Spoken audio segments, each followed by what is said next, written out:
Picture panchayat પર નજર કરીએ તે પહેલા મહત્વપૂર્ણ સમાચાર। સાબરકાંઠામાં એચએમપીવીનો કેસ નોંધાતા દોડધામ મચી છે। બાળકના સેમ્પલ લઈને ગાંધીનગર મોકલવામાં આવ્યા છે। સાબરકાંઠામાં એચએમપીવીનો કેસ નોંધાયો છે ત્યારે સાબરકાંઠાની અંદરથી જે મામલો સામે આવી રહ્યો છે, બાળકના સેમ્પલ લઈને ગાંધીનગર મોકલવામાં આવ્યા છે। 7 વર્ષનું બાળક હિંમતનગરની હોસ્પિટલમાં દાખલ છે અને આ બાળકના જે રિપોર્ટ છે એચએમપીવીનો કેસ સામે આવી રહ્યો છે। એચએમપીવી પોઝિટિવ બાળકના સેમ્પલ ગાંધીનગર મોકલવામાં આવ્યા છે। પ્રાંતિજ તાલુકામાં આરોગ્યની 4 ટીમ દ્વારા તપાસ હાથ ધરવામાં આવી છે। ખાનગી જગ્યાએ રિપોર્ટ પોઝિટિવ આવ્યો હતો ત્યારે હવે તપાસ અર્થે ગાંધીનગર મોકલવામાં આવ્યા છે।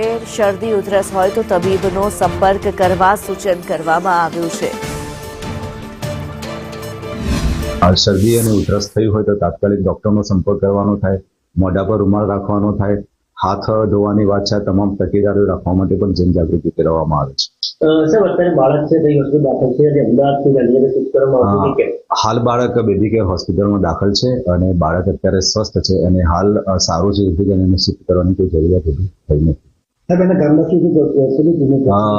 હાલ એ જે તે ગામમાં 4 જેટલી ટીમો મેડિકલ ટીમો ઉતારેલી છે અને મેડિકલ ટીમ દ્વારા સર્વેલન્સની કામગીરી। ત્યારે સંવાદદાતા જીલ રાવલ અમારી સાથે જોડાયેલા છે। જીલ, જે પ્રમાણે સાબરકાંઠામાં એચએમપીવીના વાયરસનો જે મામલો સામે આવી રહ્યો છે, શું માહિતી આ મામલે? જી, સાબરકાંઠાની અંદર પ્રાંતિજ તાલુકાની અંદર એચએમપીવી વાયરસનો કેસ સામે આવ્યો છે ત્યારે 8 વર્ષના બાળકની એચએમપીવી વાયરસનો કેસ પોઝિટિવ આવવાની વાત વચ્ચે બેબી કેર હોસ્પિટલની અંદર બાળક સારવાર કરી રહ્યો હતો ત્યારે અત્યારે હાલ બાળકના સેમ્પલ લઈને વધુ સારવાર માટે અમદાવાદ ખાતે ખસેડવામાં આવે છે। ત્યારે બાળકનું બીજી વખત સેમ્પલ લઈને અમદાવાદ ખાતે તપાસ કરવામાં આવી રહી છે। ત્યારે બીજી બાજુ વાત કરીએ તો પ્રાંતિજ તાલુકાના લીમલા ગામનું આ બાળક છે ત્યારે આરોગ્યની 4 ટીમો હાલ તો તપાસ કરી રહી છે અને ગામમાં વિવિધ સ્થળોએ થઈને તપાસ હાથ ધરી છે। જી ધન્યવાદ જીલ આ માહિતી માટે।